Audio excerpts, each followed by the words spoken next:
and I'm delighted that Spencer Sunshine, who has organized this event, has put it together for us for this evening. Spencer, who will introduce the program, has been researching contemporary far-right and fascist movements for 15 years with special attention to anti-Semitism.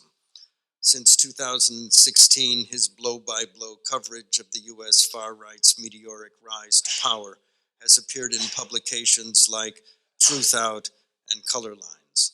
The subject of several conspiracy theories himself, Sunshine is currently finishing a report on the origins of the neo-Nazi murder manual Siege, in addition to working on 2 books about Nazism in the United States. Spencer?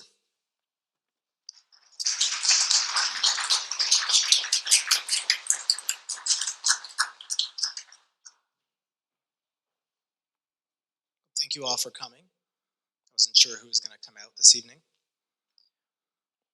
So, according to the Anti-Defamation League, the far right has killed over 360 people in the United States since Obama's election in 2008. Of these, well over 100 have occurred during Trump's time in office. These include the murders that happened at Charlottesville, the massacre in El Paso, and attacks at synagogues in Pittsburgh and Poway, California. 2 of the murders happened in New York City.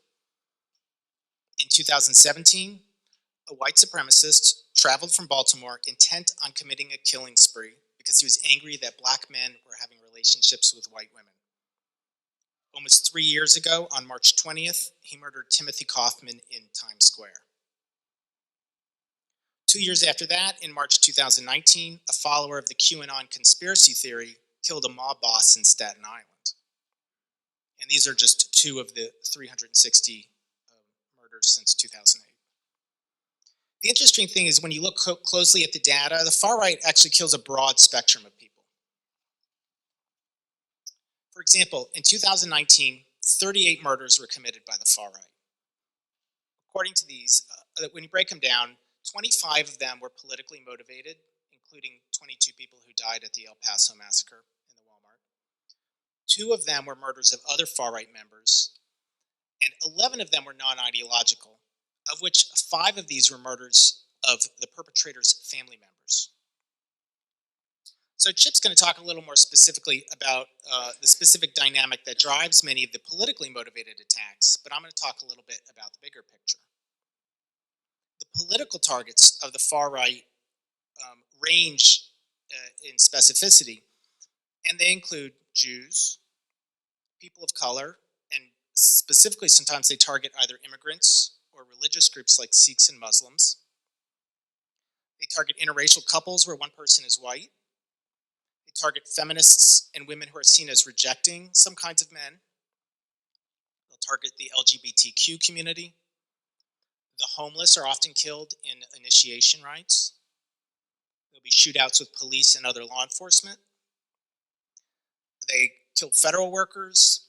They target those who directly oppose them, including anti-fascists. And they are known to attack politicians and activists, especially those who support immigration and civil rights. Some of these murders are the result of intentional strategies of terrorism and guerrilla warfare, and others are crimes of opportunity and impulse. But the far-right murders of all this large number, they happen for other reasons too. And the ADL says that in the last decade, the far right has actually killed more people, or right-wing extremists is their category, have killed more people for non-ideologically motivated reasons than for political ones. And these killings include the killings of suspected informants and murders related to domestic violence, drugs, gangs, and traditional crime. The most heartbreaking of these is the frequent murders of family members, including parents, intimate partners, and children. And there's anecdotal evidence of a high suicide rate amongst the far right. So when someone gets involved in this movement, particularly the white supremacist movement, they become a threat, and the threat isn't just to historically oppressed people, it's to their own families, and they may even end up as murder victims themselves. Sorry, I know this is all a little grim, but what does this mean to us? So the first thing is, the far right can't be considered an ordinary political movement. there's a large number of very loud pundits, and they're intent on equating the far right and the radical left. But when you look at the numbers, they just don't add up. So even according to the ADL, who are no friend of the radical left, they say that in the between 2007 and 2016, 98% of murders were committed by right-wing extremists or domestic Islamists. The second thing is getting people out of the far right is very important. We want members of that movement to escape its toxic gravitational pull. And if they're sent to prison, rather than actually change their views will probably just get reinforced. They'll be considered heroes or martyrs in prison. People often go into prison not as racist and come out as white supremacists. It's very rare you hear that somebody goes into prison as a white supremacist and comes out as a non-racist. Last, because the far right targets so many different kinds of people, this actually provides us with a rare opportunity. Obviously, the Jewish community has a vested interest in fighting anti-Semitism wherever that occurs on the political spectrum. But when the Jewish community fights it specifically on the far right, it has a multiplier effect. This is because the Jewish community automatically ends up fighting for all the other groups that the far right targets as well, even if it doesn't intend to do that. For years, it's been popular to conceive of oneself as an ally to oppressed groups. And this can be a useful approach at times, but there's something important that gets lost in this. I believe that our political engagements shouldn't just be for other people. Ideally, they should be both for ourselves and for others. And because of this, I think we should prioritize engaging in those struggles in which we can do both of these things. So fighting the anti-Semitic far right presents a Jewish community with a rare opportunity. It can simultaneously act in a way that benefits our own interests and the interests of others. And so I encourage you to take this opportunity to support efforts to neutralize and contain the far right and to help its members leave the movement. The lives that we save might be our own, they might be those of other people who are targeted, and they might even be the lives of those who are caught up in this toxic political current. So, thank you. Abby, I forgot the bios. Can you bring them up?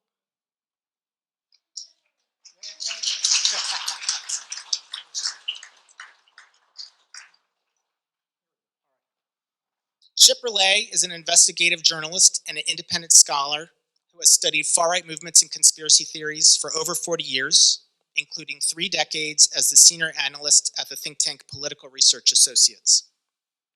Berlet is the co-author of Right-Wing Populism in America, Too Close for Comfort, and his new book is Trumping Democracy, From Reagan to the Alt-Right. He's also the co-author of the Neo-Nazism entry in the Encyclopedia Judaica and has written for the New York Times, the Boston Globe, the Progressive, and many other publications.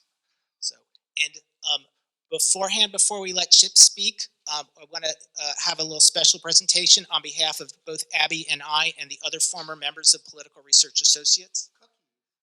We would like to present him with the Lifetime Anti-Fascist Achievement Award for all of his work since the 1970s.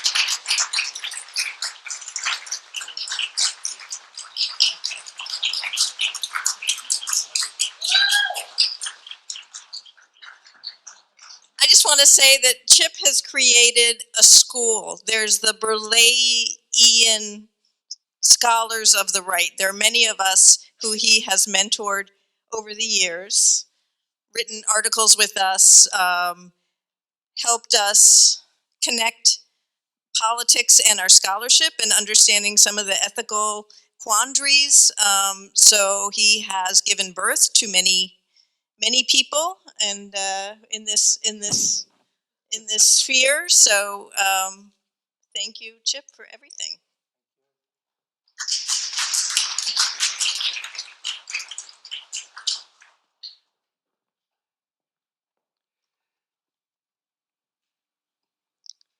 So that was charming, and I really appreciate it. Thank you.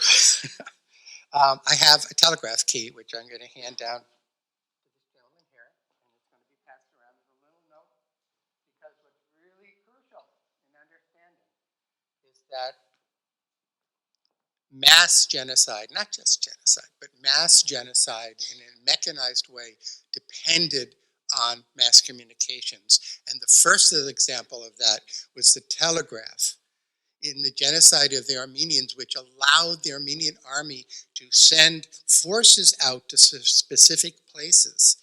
And it was the telegraph and the radio that allowed Hitler to do the same thing.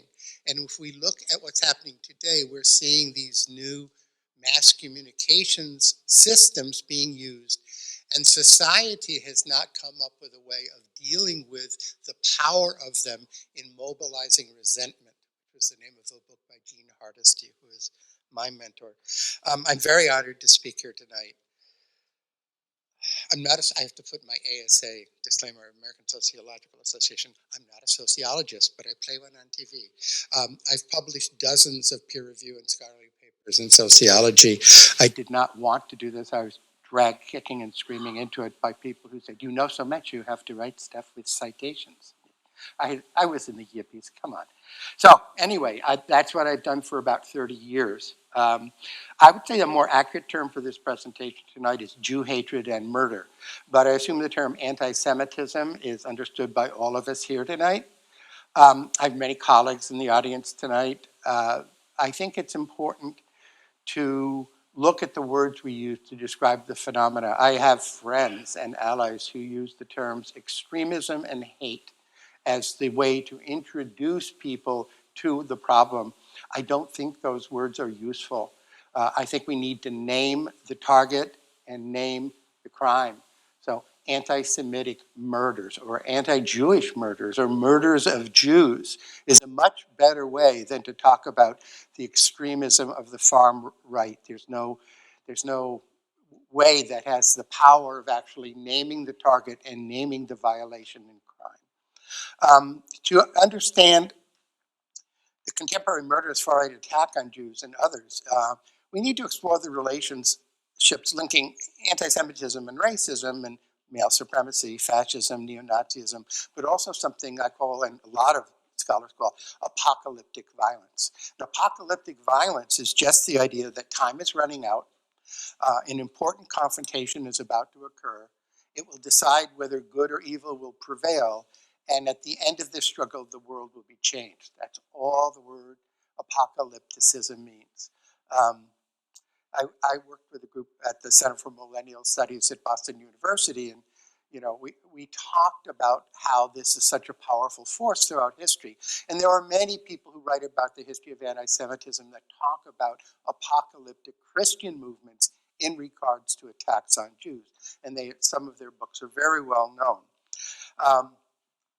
So if you think there's a conspiracy of Jews, of gay people, of whatever, leprechauns, and you think time is running out, apocalyptic, and you consider yourself a hero for the society, for a time like this, you feel compelled to act out to stop the horror that you're witnessing. And that can be everything from attacks to murder.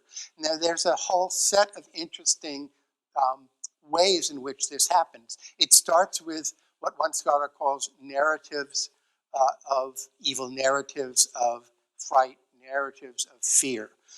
They're conspiracy theories that say, the Jews are out to get us, the Muslims are out to get us, that wherever country you're in, the despised people are out to get us. And that then becomes the basis of the conspiracy theory, and that's the narrative of fear. The next thing is what is called basically scripted violence or stochastic terrorism, or a number of other terms that have been used. What it means is that if this narrative is in the mind of an individual or group, where does the narrative lead the hero? And basically the narrative says, if you know what's happening, you know who the villain is, you know what the outcome is. If you're a real, usually real man, now real hero in this narrative, you know that it's justifiable to stop what they're doing, and it may be justifiable to kill them, and it is sometimes justifiable to exterminate them. This has happened around the world for many, many centuries. And they're just now beginning to put together, looking at all of these sets of movements that were brought into being by this narrative. And there actually was a conference not long ago in Connecticut where this was brought up as one of the main themes of mass killings throughout history. And there have been mass killings throughout history. Some of them are even recorded in the Bible. So it's like, this is not new. What I think is new is our understanding of how mass communications ties into it with these narratives. So, and it has to do obviously with scapegoating and the heroic battle to cleanse the world of evil forces. So why are new fascists or the right, far right killing Jews now, and what is the current political environment? Well, the answer is very simple in terms of basic theory of political science and sociology. The neo-fascists and neo-Nazis and anti-Semites and white people smell the possibility of shifting the political environment through what is called exemplary violence. And exemplary violence is when an engage of, it starts with exemplary dualism. They're not just bad, they're not just not like us, they're not just evil, but it's between us and them, it's a battle to the death. So that's exemplary dualism. And exemplary dualism leads to these acts of violence. And it's called exemplary violence. And exemplary violence then is written about by a wide range of people in the social science. And we certainly know the list. Who are the targets? We don't have to repeat them. So why now? Well, white people and Christians and men and straight people are losing power and status in political, social, and cultural systems around the world. Some of us see that as justice. Some of us see it as a threat to our identity as people who have integrity and self-respect. I hope I belong in the first category. So if you look at the Charlottesville demonstration, the chant starts out, "You will not replace us," and very quickly becomes, "Jews will not replace us." Jews are the historic universal go-to scapegoats around the world. Great. The perfidy of Jews is frequently illustrated with images of Jews as vermin, rats, an octopus. These are collected by my colleague, Professor David Hirsch in London, and if you visit his website, I'd say viewers beware. Some organizers on the political left continue to use these images in a variety of ways, all of which are unacceptable. They are to the political left what locusts are to a field of dreams. The far right is obviously not targeting really existing Jews. They're targeting a phantasm, a fictitious projection of Jews as a powerful force destroying the white race or the white Christian race, and apparently draining the precious bodily fluids of real men, which was explained in the movie Dr. Strangelove. Jew hatred is linked to a history of anti-Jewish bigotry within Christianity and is intertwined with Nordic legends of a white race. The narrative preceded the rise to power of the Nazi Party in Germany, as fans of Wagner can explain in stultifying detail. So the images that were used to build the Nazi movement came out of a broad base in the society of metaphors and images and ideas and music and what it meant to be a man, especially in a heroic context. The Center for Millennial Studies at Paso University looked at the relationship between Christian apocalyptic movements and murders, mass murders, whether they have the wrong kind of Christians or of Jews or of Muslims. And so apocalyptic events, the idea that something momentous is about to occur, is a real trigger for mass murder and has been for centuries. In terms of the changing dynamics of gender, I recommend the research on misogyny of PRA alum Alex DeBranco, who has just started the Institute for Research on Male Supremacism, because male supremacism, anti-Semitism, white racial nationalism, these are all a complex that are often intricately interlocked. Now, just to make it even more horrible, if you look around the world, there are now, setting aside the fact that there was no such thing as an Aryan race and that Aryanism is a myth, that there is a sense of a white collective heritage and destiny, which is rooted in the stories of the Nazi Germany and rooted in the stories of the Aryans who allegedly came out of what is part of India, went on a diaspora and spread. If you read one best-selling feminist book, became the holders of the chalice, not a blade. One of the central feminist books written 20 years ago was basically an anti-Semitic white power paean written as a feminist study because the writer did not know that she was getting her information from an Aryanist white supremacist organization set up in Washington, D.C. and considered mainstream in political science and history inside the Beltway.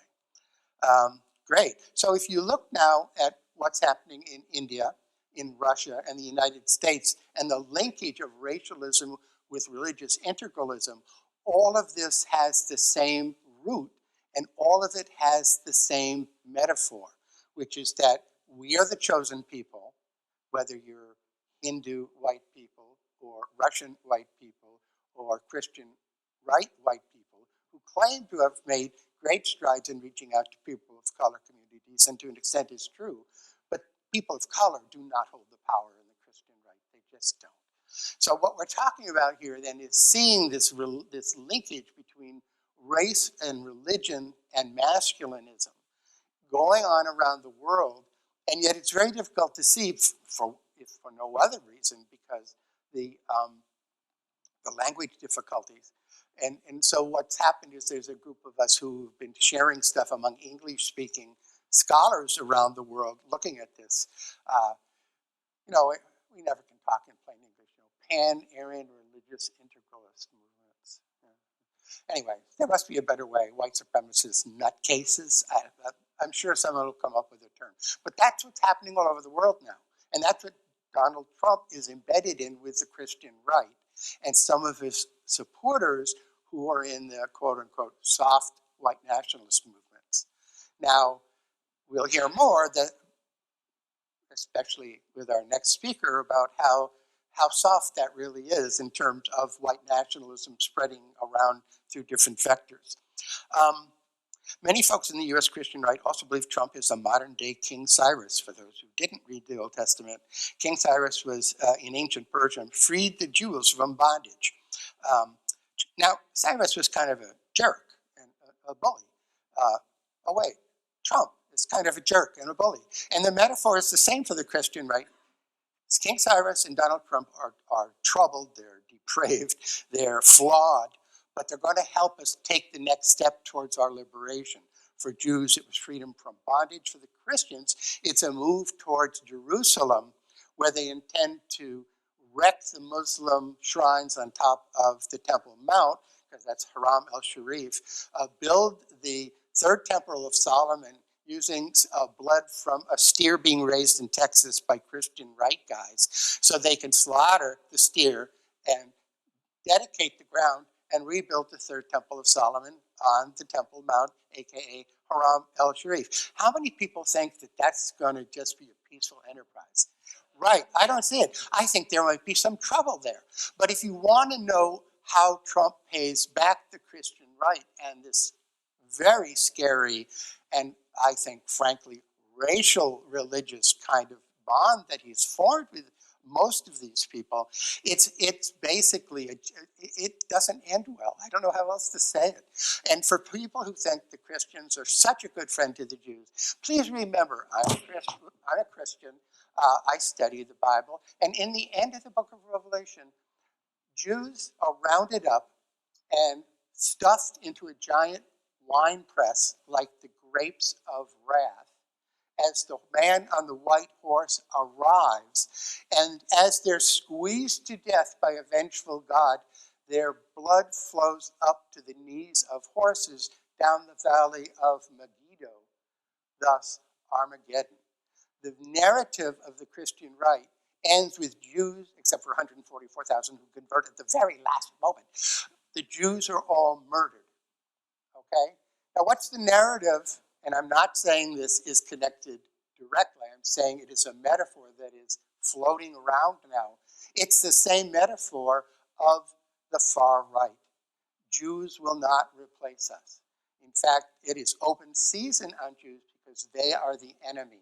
And so this metaphor of who gets to live and who gets to die, based on both racial and nationalist and religious ideas of the coming apocalypse between good and evil, can lead to very, very bad outcomes.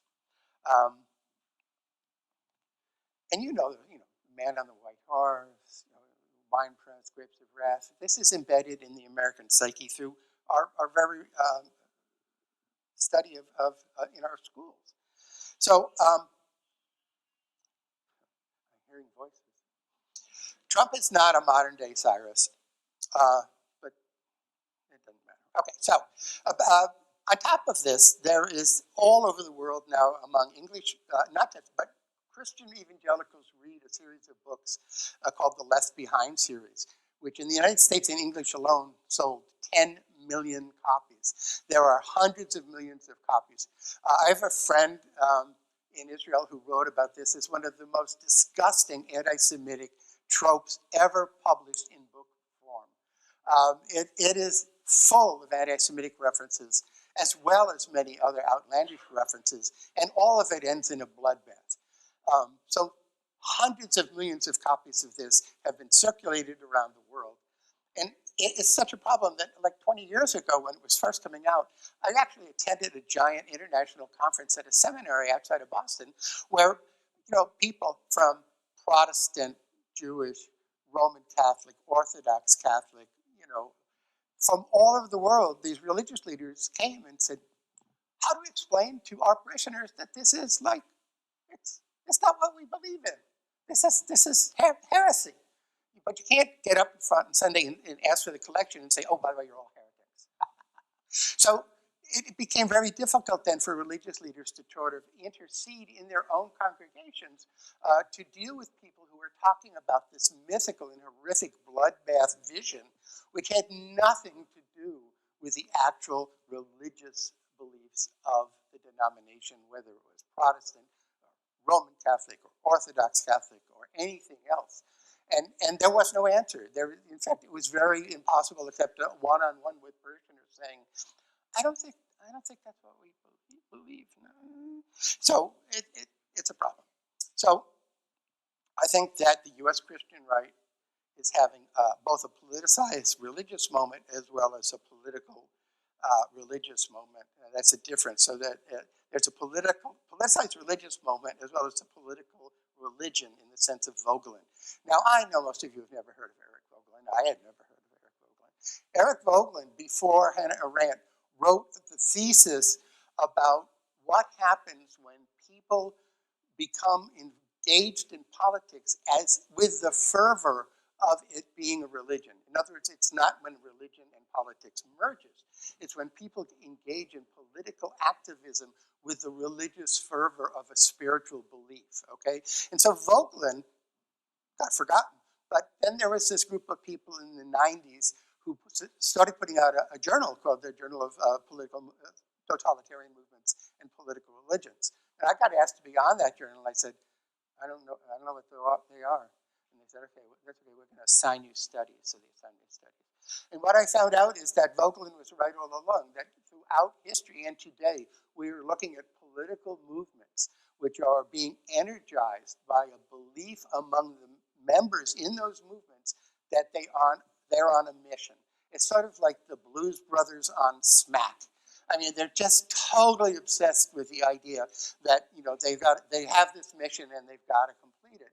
Unfortunately, they don't think through where it's heading. So that's great. So time is running out. Okay. When time is running out, it begs the question, why wait? If they are about to get us, aren't we justified in first getting them? And once that starts to spread through a political movement, individuals, usually men, almost overwhelmingly men, say, well, if these people are evil and they're out to get us, and if we don't do something, they'll kill us, then I'll prove that I'm the man and go out and kill them first. And a lot of that is the demonstrative murder you see of Jews and others today among men who see themselves as heroes who need to act first, not just to avenge the collective, but to essentially remasculinize themselves, as if killing someone would do that. But, hey. We'll just skip that. So I guess what I'm saying is that the narrative of Jews as not like us and a threat now transcends the apocalyptic Christian right, as well as the racist nationalist right, as well as a range of people who just seem to be more vaguely caught up in the idea that Jews are evil and a problem. So that's where we are now. I don't see the major human rights groups or even the major Jewish institutions playing out this in a theoretically valid and powerful way. We still hear a lot about hate and extremism.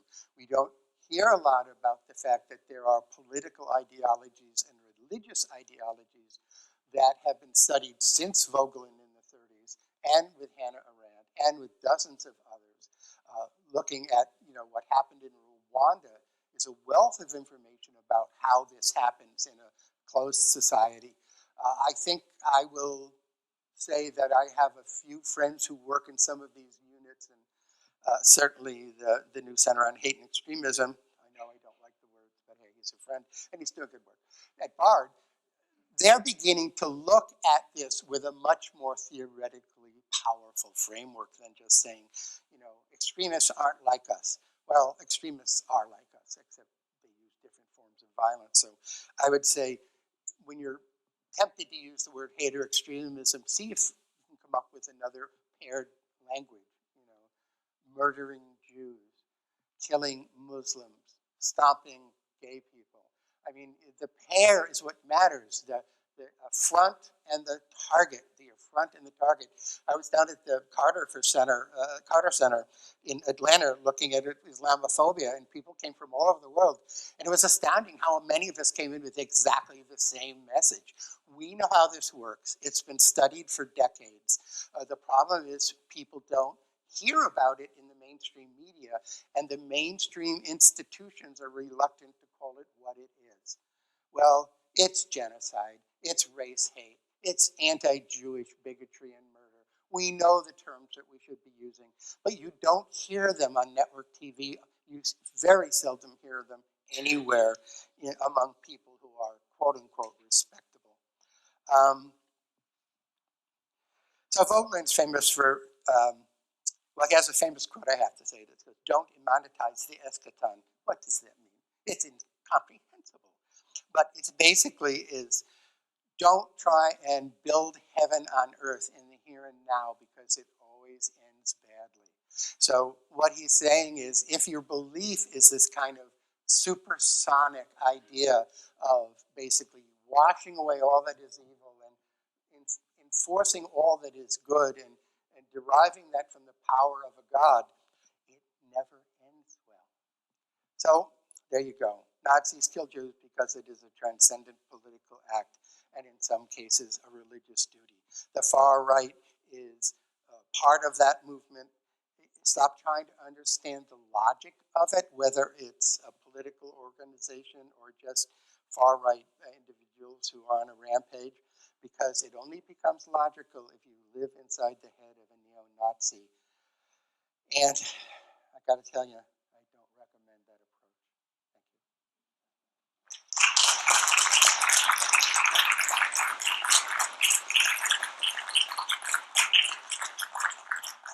Come on up.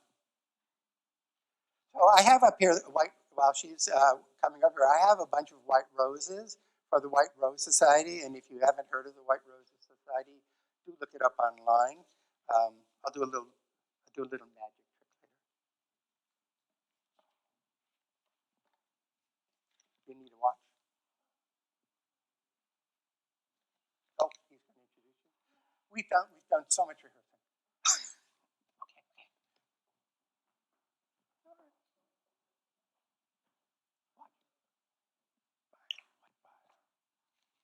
You think I have the bio? I do have the bio. Talia Lavin is a freelance writer and researcher based in Brooklyn with bylines in GQ, The New Yorker. Sorry, should I restart that? Talia Lavin is a freelance writer and researcher based in Brooklyn with bylines in GQ, The New Yorker, The Washington Post, and The New Republic. Her forthcoming book about the far right online, Culture Warlords, Dispatches from the Dark Web of White Supremacy, will be out on Hatchet Books in October 2020. Let's welcome Talia.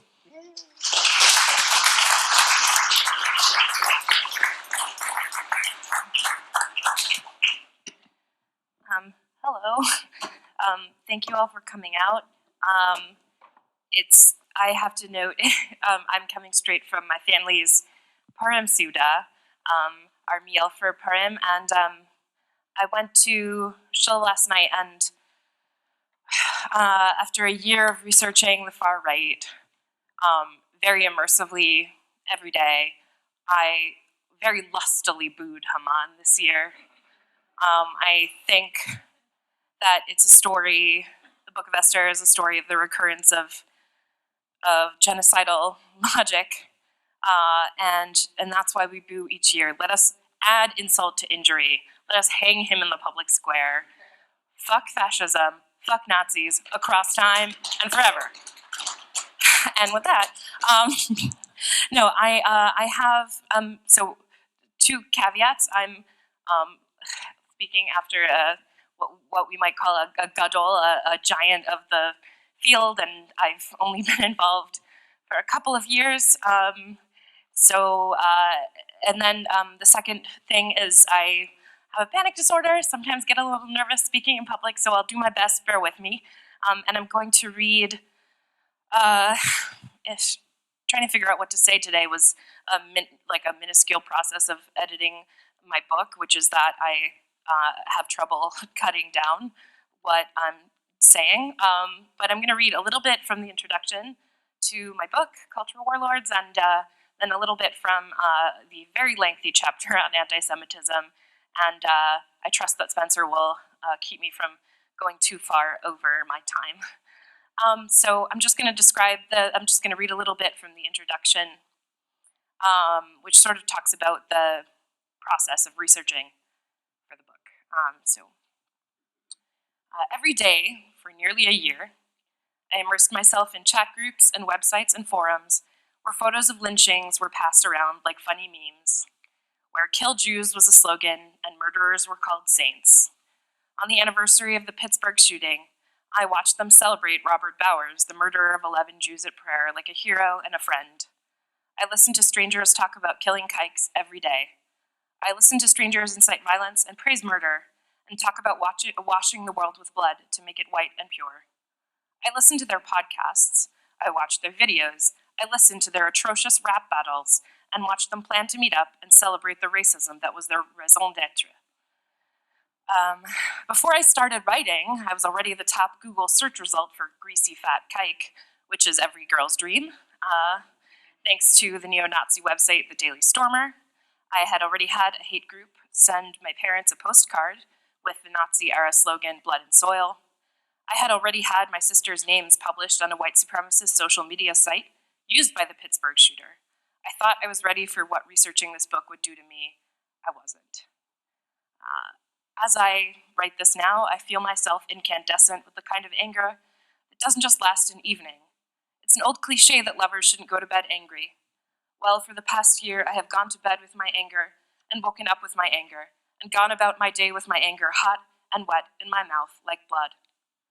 It's not that I discovered that members of the racist far right are inhuman or monsters beyond comprehension. They're not some entirely new species of being that requires forensic analysis and the dispassionate gaze of the scientist.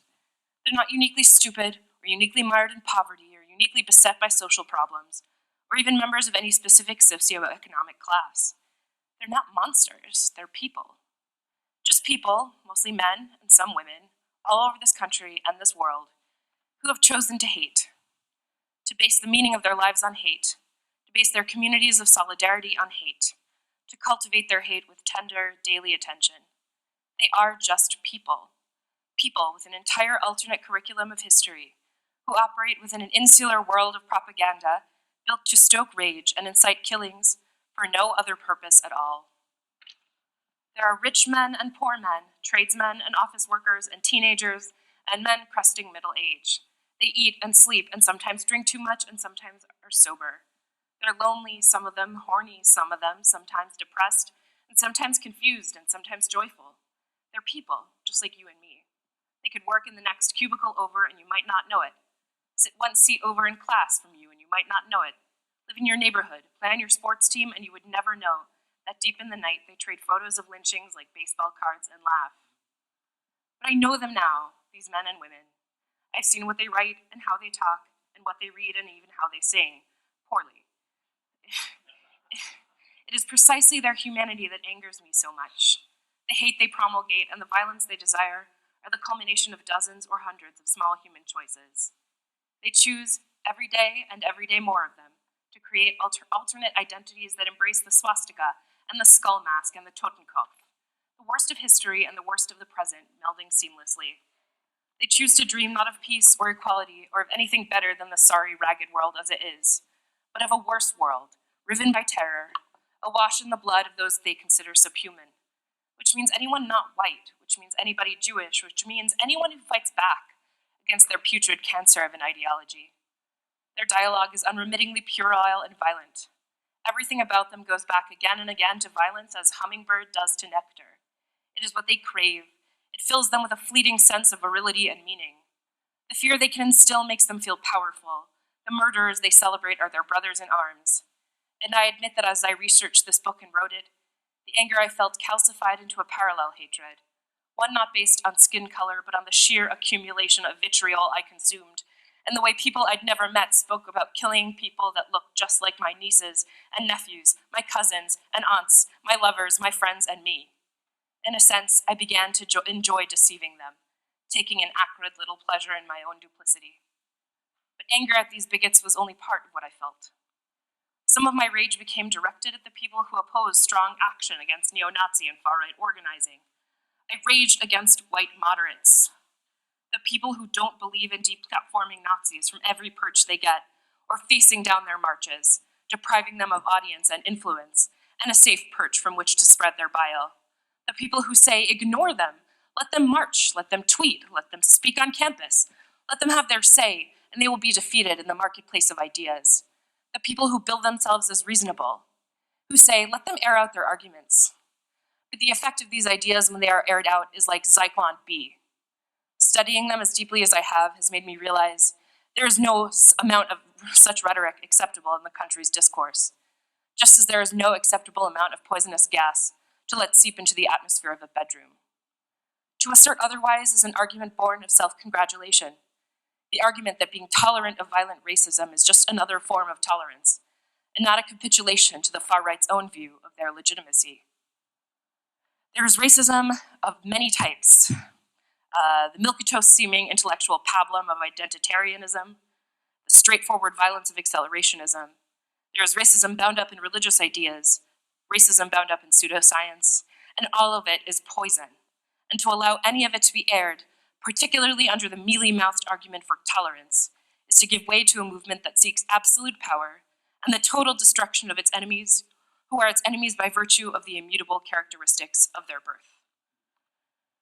To make peace with white supremacy, to give it room, to tender it mercy, is to assert that protecting Black and brown and Muslim and gay and trans and Jewish people from violence isn't all that important or necessary. The marketplace of ideas breaks down when poison is sold in pretty packages, when hate is pressed into eager hands. Studying the far right taught me what hatred looks like, and taught me how to hate. Hatred makes me itch inside. It's like wearing a too small wool sweater over my soul. It doesn't come naturally to me, though anger does. It is painful to have your face pressed up for so long against the intellectual equivalent of aqua regia. I can feel my soul deformed, distended. It will hurt for a long time, but I know why I've done this, and it's hardly for money or fame. There are easier routes to both. It's for those children they want to kill, for my nieces and nephews, my cousins and aunts, my lovers, my friends, and me. My mind spun hellward for months, but I did these things to describe these people, the white supremacists and their culture and their motivations. To do so is to deprive them of the power to organize in total darkness, to operate as the terrifying boogeymen they would so like to be.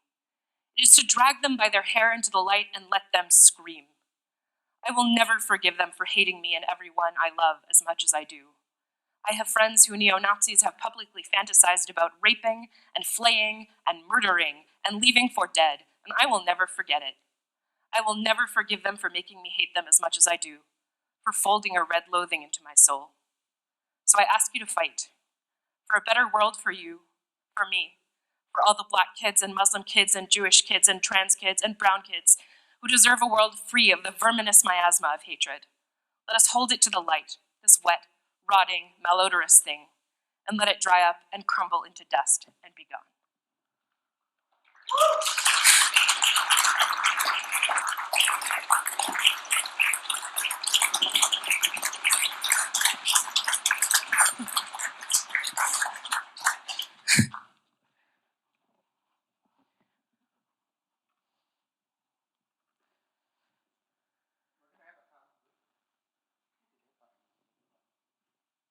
Conversation. But first, I have a small dedication involving the White Rose. How many of you know about the White Rose Society? A lot. If you don't, you should find out. They were a group of not Jewish, mostly Catholic college students who decided they were going to resist. And they got together on the balcony of a school, basically auditorium, front lounge, whatever. And they were going to pass out, very bad tactic, by the way, on a corner of a basically drop off into the main auditorium, flyers that were going to be passed out secretly. And essentially what happened is that they basically dropped the flyers off the balcony down onto the floor, where they were picked up and handed over to the police, and then the White Rose Society was hunted down and murdered. But that's not the end of the story, because that would be a terrible way to end a story. You know? It's a horrible thing that happened to them, but the White Rose became the symbol of the anti-fascist resistance throughout Europe. And the White Rose became a symbol then around the world of resistance to tyranny.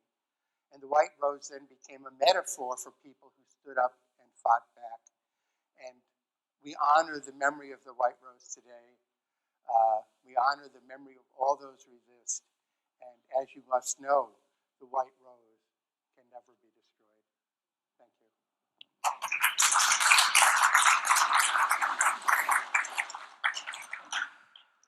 Well, here we are. Hello. I had, I just want to tell you guys I had like 20 more pages and then was like, you know what, that's actually a good place to stop. So. But what are some of the ideas? I'll be a straight person. So what else? Well, I talk about what I did to monitor the far right, and basically I spent a lot of time on an app called Telegram, which is an app that was founded in 2013 in Russia by a guy named Pavel Durov. It's a really important, it was a really important app for Russian dissidents, and when I was a fact checker at the New Yorker, I actually used it to communicate with clandestine sources a lot. However, it's been adopted in full force by the far right around the world and in the US in particular. So by the end of June 2019, I had joined about 90 far right chats, and their names, a lot of them were explicitly anti-Semitic, and I have a list of some of their names here. It was, they're really gross. It was stuff like, like a chat, they sort of had putatively different focuses. So like a chat for members of Generation Z was called Generation Zyklon. There was like a whole series of linked channels called the Guild of Counter-Semitism. I actually still have the Telegram app on my phone because I'm editing the book now. So I have these lovely channels being blasted into my head like Jesus warned us about them, the Supremacy Division, Operation Werewolf, the White World Union of National Socialists, etc., etc. And so I was kind of looking through these every day, which was truly fabulous for my mental health. And One thing that was interesting was that I watched a whole anti-Semitic meme be born, and kind of then fade out, but I watched like a whole cycle. There was this, it was inspired by a line in the manifesto of Dylan Roof, who was the man that shot 9 African-American men to death, church parishioners to death in Charleston in 2015, where he wrote that Jews were an enigma and that the chief problem with understanding the Jewish agenda was the success with which Jews had assimilated into whiteness. And he said, if we could somehow turn every Jew blue for 24 hours, I think there would be a mass awakening because people would be able to see plainly what was going on. And so in November 2019, a small channel started photoshopping images of Jews and turning them blue. And so it was opinion columnists, Supreme Court judges, tech executives, presidential advisors, all painted in various shades of blue. And I watched this spread throughout a network of linked white supremacist channels, make its way onto Twitter, make its way onto Facebook. And it was like watching, it was like how in a lab you use a stain to keep track of a particular cell. It was like that. And it was sort of fascinating and terrifying experience watching this happen. And several of my friends who are journalists and not Jews were painted blue in these images as well. So, yeah, I guess that's, I don't know, one thing, but do you ask me some more questions, I'll... Well, it's always, I mean, all of it, and there's a bunch of people I know in this audience who have done counter, I would call it counter-espionage, who've done serious scholarly research into these movements using a variety of mechanisms, many of which won't be named here. And we all suffer the same kind of horrendous sense that we're far too close to what we're watching, and also the sense that these are just people.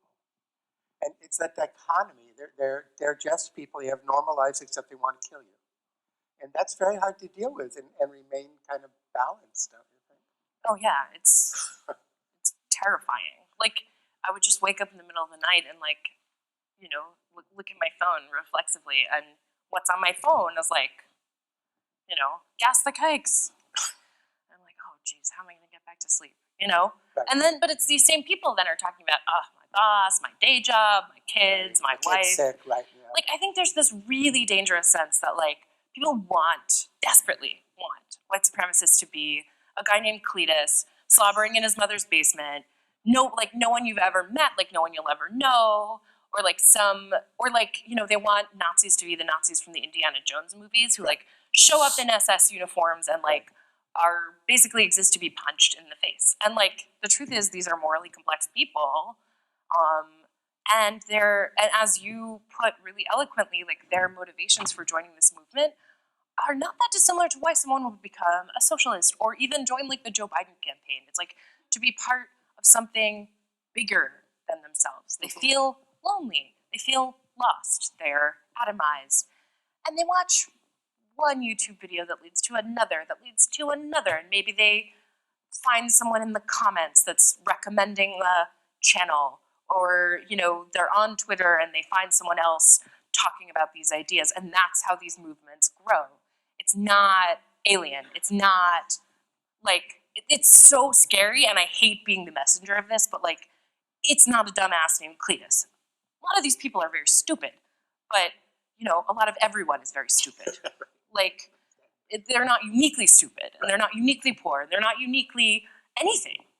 It could be anyone, just probably white. Yeah.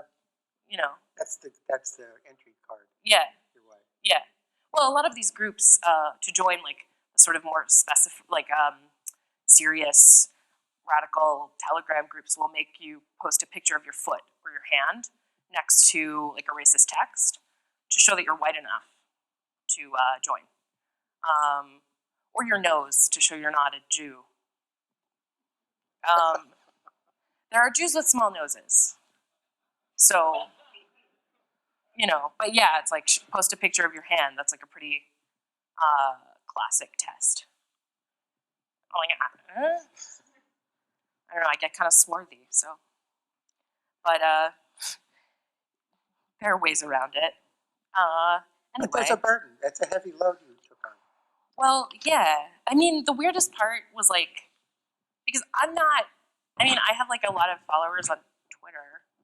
I don't really do, like, I'm not like a frontline anti-fascist. I sometimes write op-eds. It's not like I'm like some super serious, like, you know, operative that is a real threat to white supremacist organizing. But I had this insane experience, and it actually is like the first part of chapter 1, so you can tell this is going to be like a super cheerful book. But I logged into a chat that I'd been monitoring, and I found it was like 4 o'clock in the morning in mid-June 2019. And I logged into the chat, and I found a discussion about whether I was too ugly to rape. For the previous hour or so, members of that chat had been casually discussing sex with Jewish women. I condone and endorse consensual relations with yentas, one wrote. Yenta is a Jewish word for busybody that has been co-opted by some white supremacists as a slur for Jewish women writ large. But not breeding, wrote another. 1 minute later, a user asked, would anyone rape Talia Lavin? I'd rape her with my double barrel, responded a user who went by James Mason, in homage to an American neo-Nazi and child pornographer most famous for Siege, a book in which he advocates for racist terrorism. Most users found me too ugly to rape. Her appearance makes me viscerally ill. I can smell her through the monitor. She would make me want to throw up my intestines. And the conversation ended with an oblique expression of a desire to kill me. No need to go into detail here, wrote one user about threats of violence. Like anyone is ever going to think, gee, I'm glad we kept Talia Lavin with us, responded another. So that was what reading this book was researching this book was like. It was like insane. Like sometimes I would dip into these like accelerationist neo-Nazi channels, and they'd be talking about moi, of all the subjects in the world, simply because I'm a Jew and I'm an anti-fascist, and I sometimes say on Twitter that I don't like Nazis. The point is, there's a price to saying these things in public. There's a price to being a Jew. There's a price to being a woman who says these things in public. I think it's been really different for all of the white men I've worked with who do this kind of work is that they don't have that experience. I mean, it's very common to have someone on the other side say, I'd like to kill you. But those other fantasies aren't there. They don't obviously talk about sexual stuff because they're too hung up on that. But it's basically, there's a kind of a carte blanche entry card into doing anti-fascist work if you're a white man. And I think that that's not been explored, at least publicly, by those of us who do it enough. But I know that I could be at a supermarket in Chicago, and one of the Nazis I was organizing against would walk by and he'd go, "Hi, Chip." And I felt morally compelled by the upper middle class white upbringing to say, "Hi, Joe." And then I'd feel bad, but so what? I mean, so because I had that privilege, it was privilege that it didn't matter that I didn't ask for it. I just had it. It was part of the package, and I think that it's amazing you've done this research. Just to say, it's amazing you've done this research, and I hope you have friends and allies and comrades who can help you deal with the emotional stuff. Because even I had to talk to people about the emotional stuff of sitting through a Nazi meeting or stuff like that. Well, if everyone could give a round of applause to my parents, who are in the third row, and Yeah. have dealt with like a lot of me showing up on their couch being like, I can't handle this. But I mean, I would say this. I have a friend who's like a pretty prominent anti-fascist, and who said like a lot of fascists look at me as sort of the Joker to their Batman. That it's this sort of relationship of equals and opposites. Mm-hmm. If you're a woman, that doesn't exist. Right. I'm like a mouthy feminist, and they simply categorically believe I shouldn't exist. Right. And it's not even just because I'm a Jew. I think there are Jewish men that they can like view with grudging respect. It's the contemporary far right, the alt-right and its spin-offs have surprised even earlier generations of neo-Nazis with the virulence of their anti-feminism. And that comes from internet culture, from the world of gaming, from these sort of gender-segregated spaces online. But anti-feminism is a huge entree into the white supremacist movement. Sexual entitlement is a huge entree into the white supremacist movement. All of this anti-feminist stuff where you attack women for being too loud is really great training for attacking Jews for being Jews, and attacking, you know, Black and Muslim and trans and gay people for being Black and Muslim and trans and gay people. And it's even better, it's a double bonus of the mouthy feminist you're attacking is a dirty Jew. So I've definitely experienced, I mean, literally like last week, someone posed as me on the neo-Nazi swarming message board 4chan, found a bikini picture I had posted 4 years ago, briefly, then taken down, but not before someone posted it to Reddit. Anyway, posed as me, pretended I had accidentally put up this bikini picture on 4chan, and then the Daily Stormer, the neo-Nazi sort of broadsheet on the internet, wrote a 9,000-word screed about me, the bulbous Jew, Jewish sexual degeneracy, and a very elaborate theory that I get off on being sexually humiliated by Nazis. I was just like I've never posted to 4chan. I was like, you know, in my apartment in Brooklyn at the time. It was very surreal, and I haven't even published my book yet, so just you wait. How about some questions? I understand that are there people who run around and help with this, or are we out of luck? I see someone running down the stairs. I think they have a plan. Everyone, thanks for being here. If you have a question, just go ahead and raise your hand. We'll come over and bring the mic to you. I often wonder why the second largest massacre of Jews was never really discussed in history. That's the First and Second Roman Wars, where 1.4 million Jews were killed, according to Tacitus and Josephus. Was that anti-Semitism, or was that the root of it, or was that something entirely different? Because the Zealots attacked the Roman baggage train, which caused a reaction, and then you had the First and Second Wars, and a lot of people were crucified. Is there anything in that example of the second largest Jewish massacre that has any roots related to what you call anti-Semitism today? I can take this one.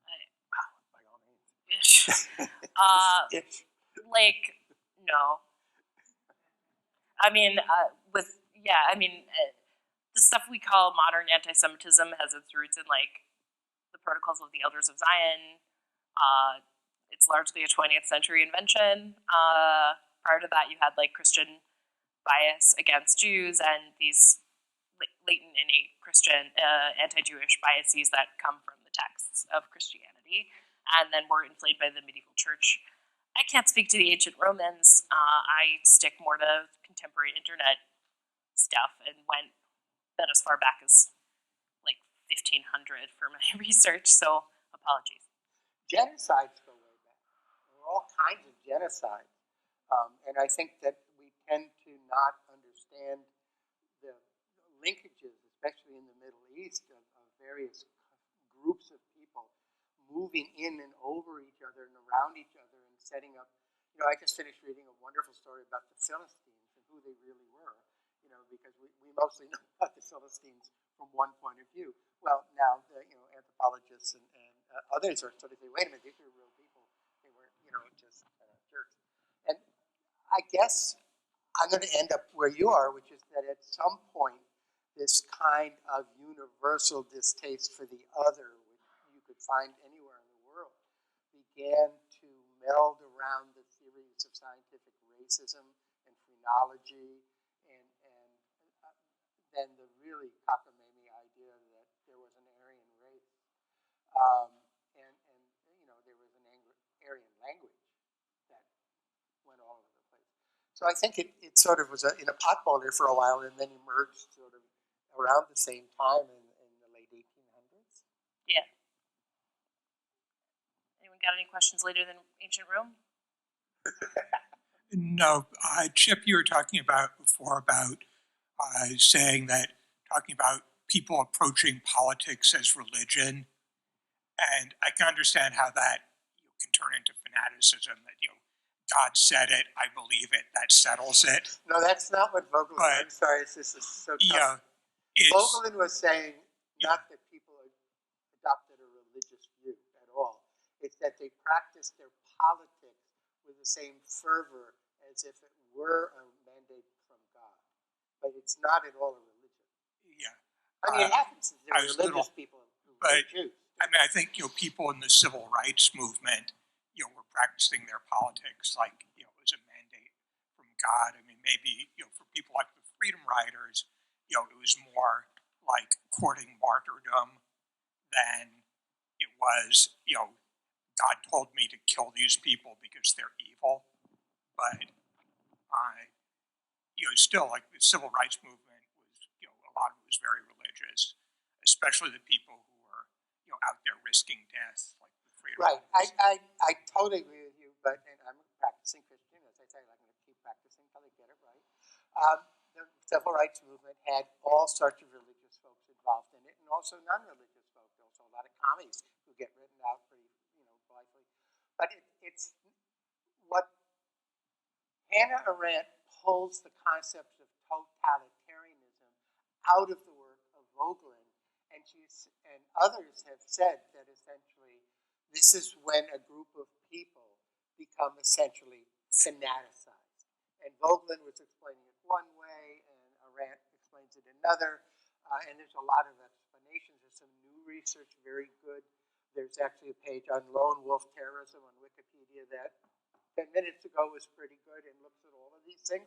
But it's basically understanding that people don't need an organized religion to develop an apocalyptic fanatic view of the other.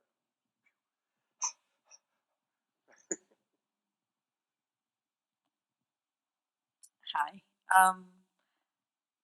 Chip, I wondered if you could speak to the scale of different parts of the far right, because you have studied militias and white supremacist groups that aren't neo-Nazis, and I mean, like there are all these different ins and outs that you spent decades paying attention to as they erupt and subside and erupt again, and the relative size of the different pieces, like the neo-Nazis, are kind of visible and capture the imagination. I'm really unclear about Well, let's start the size of them compared to some of the other segments of the far right that are I'll operating ask her now. what she thinks of the size of the group she's studying is. So I tallied up all the numbers of the various channels I joined. It was around 40,000 people. Of course, there was a lot of overlap. There was a study of specifically of Telegram by Vice News journalist Tess Owen that kind of said that Telegram was growing exponentially as a channel for the far right. That 150 channels with kind of an average of 1,000 members were created in 2019 alone. And so it's big. It's not huge, but it's like, somewhere between 150 to 200,000 people engaging in this kind of rhetoric online, and more who are watching it and passively consuming this kind of content. And of course, a very small fraction of those will go on to commit acts of violence, but you don't really need more than a few people with AK-47s to wreak a lot of damage. If you look at some of the that's ugly. Thank you. If you look at the Christian right, I mean, the easiest way to count the Christian right as a voting force is about 15, somewhere between 12 and 18% of the voting public in every major election identifies itself when asked as part of as feeling comfortable with the Christian right, and that's what, millions and millions and millions of people. So somewhere between the 10 or 15 or so million people who are consolidated in various forms of the Christian right and other right-wing organizations down to the people who are armed neo-Nazis, which is a relatively small group, but I'm assuming in the tens of thousands. I think that's a safe bet. I mean, it's a range. I think what the problem is that they have this leverage on the current political system, in part because the apocalyptic Christian evangelical movement. Remember, the people who support Trump think he's going to bring Jews to Israel, to take over the Temple Mount, to rebuild the third Temple of Solomon, and then, it'll all come down and be fulfilled. And Jews will take over the world because that's God's plan. Yeah, this is nutty as Christians doing the same thing, and Muslims who think, the third, we're all the Abrahamic faith, Jews, Christians, and Muslims, so that we're all the children of Abraham. We all claim that piece of property on what is sometimes called Haram el-Sharif or the Temple Mount. And that, whoever owns it, if somebody tries to take it away, there's going to be like a huge war. And so this is what Trump's support for the Christian right is partly made of, and it's partly made from the conservative social positions against women's rights, against gay rights, against trans rights, against the rights of immigrants and Muslims. And it's a marriage of convenience between Jews and Christians supporting Trump, because the Christians who support Trump and the Jews that support Trump have a very different idea of where it all ends.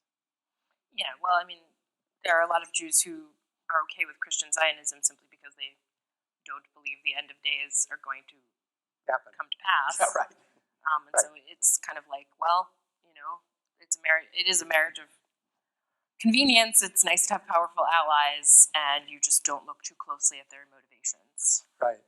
And just in case you don't know, in the book of Revelation, it says that when Christ comes back, remember, all but 144,000 Jews are put in the winepress and killed, and then they all convert. Yeah, it's the erasure of Judaism. It's erasure. There will be no Jews left. Yeah. Right. They're gone. Yeah. So that's just, I want to remind people of that. I know I've already mentioned it, but it's like, this is the motivation of tens of thousands of Christian rights activists. It's bananas that you sound gimlet-eyed and crazy when you talk about this as like a significant driving force in U.S. geopolitics, but like it's absolutely true. Right. I've been in rooms full of Christian right activists posing as myself, the Christian activist, different kind, where they talk about this, or they'll have, at dinner, their conversations. My friend Betsy, she's a Jew. Oh, she's not one of the ones that gets killed. I mean, this is insane. Okay. What question? I'm terrified of Christians. I don't know. Chip, I was with you at a conference about 15 years ago on Jews and the left, or anti-Semitism and the left, excuse me. Right. And I think I wonder if you agree with me that a problem that the left has in dealing with anti-Semitism is that they look around Jews as a group in America and they say, this is not an oppressed group. And I think basically Jews are not oppressed until they're oppressed, till there's an occasion when they're oppressed. And which speaks to the real problem of anti-Semitism, which is that Jews are a vulnerable minority group. And when you look around the world, it's shocking how small a minority group you're talking about. This is a group that still hasn't fully recovered from the Holocaust, when 1/3 of the entire number of Jews in the world were murdered. So you still have probably fewer than 18 million Jews around the world. So that to me is the real problem of anti-Semitism, that Jews are really vulnerable. Well, of course, as a blanket statement, that Jews are and always have been vulnerable is the problem.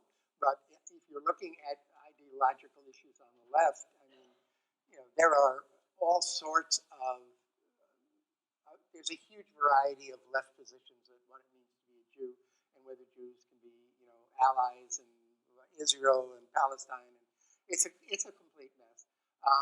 And I think that it's important to recognize that anyone who's the target of systematic oppression the left should be supporting in some way, even if it's critically in some ways. But you got to remember that Jews are acceptable into mainstream America as a kind of a revocable right, a revocable privilege. I mean, I think too many Jews think they're part of mainstream America now. When I think that in troubled times that would be revoked by many Christians and others who just are easy to be shifted into blaming some other, and it's so easy to blame Jews. It's like the historical tour de force, Oh, let's blame the Jews. So I think it's very complicated. I don't think I agree with you. I think that I battle very often in different forums with lefties and academic lefties about this question, and I just feel unsatisfied that it's been resolved in a good way. I don't know if that's it. I say it has not been resolved in a good way, and that leaves me unsatisfied. Hey, wanted to ask you about something that was raised by the guy who introduced you, which was, this issue, this issue of miscegenation, and the killings because of them. And it sort of put me in mind of Christian identity and British Israelism. And I guess the question I have, I know, I used to sort of study this stuff, but 20 years ago, when those were really apparent religions with compounds. I'm wondering if that still exists, and then sort of the follow-up to that is, where is the protocols and maybe some other stuff that seems to be more out there tell part of the story? The Christian identity narrative seems to tell the whole story about the Jews, the role that they have in equality, why the mud people are being used by the Jews, and they become. Could we separate the theology of Christian Israelism from what you're saying as being now turning toward a fact-based argument? Because it's not. It's a. Okay, I just wanted to be sure.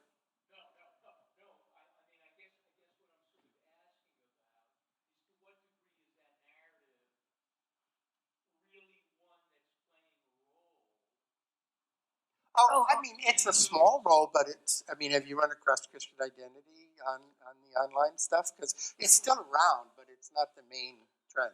I would say the Christian identity movement, which was for everyone who isn't like that, doesn't think about this stuff a ton. It was like an American religion that basically existed as a form of religious anti-Semitism. It was like Christian, but its entire purpose and raison d'etre was to blame Jews for everything wrong with the world. Lots more in there, but in essence, Christian identity has been sort of subsumed into contemporary white supremacist ideology. One of the things that I really observed was that, people who are online in this way and obsessively hate-mongering in this way online are trading texts. They're reading the Protocols of the Elders of Zion. They're reading Siege by James Mason. They're reading Brenton Tarrant's Manifesto. They're reading and absorbing, remixing older texts. So older theories of hate don't go away. And this idea that Jews are, and the way that white supremacists think about Jews now, there is like a very widespread theory that Jews are essentially deliberately seeking to dilute and destroy the white race via immigration, which is what that whole Jews will not replace us thing really meant, via sort of Jewish media encouraging race mixing and Jewish leftists encouraging immigration. The idea is to destroy the white race and create a more compliant and stupid sort of like super citizen, or like, citizen, a compliant citizen who is, robotic and subject to Jewish perfidy because they have impure and terrible non-white blood. So, like I said, you sound gimlet-eyed and crazy when you talk about this, but That's what they're saying. That is what they're saying. That's what It's they're true. saying about us. It's bananas. So It is bananas. the point, to answer your question, yes, that old stuff is being used every day. Right. Yeah. Sorry, that's about Wait, all wait, we wait. have time for. It is Purim after all, so we invite you all to join us for a l'chaim out in the hall, despite the unfortunate, not cheerful nature of today's presentation. Oh, sorry. Well, But Sorry, thank we you tried to very be much to we our tried to be happy. speakers today. Thank you everyone for joining us. Oh, yeah, you're amazing too. What an honor. Thank you. Can I steal your water before? Oh, please, yeah.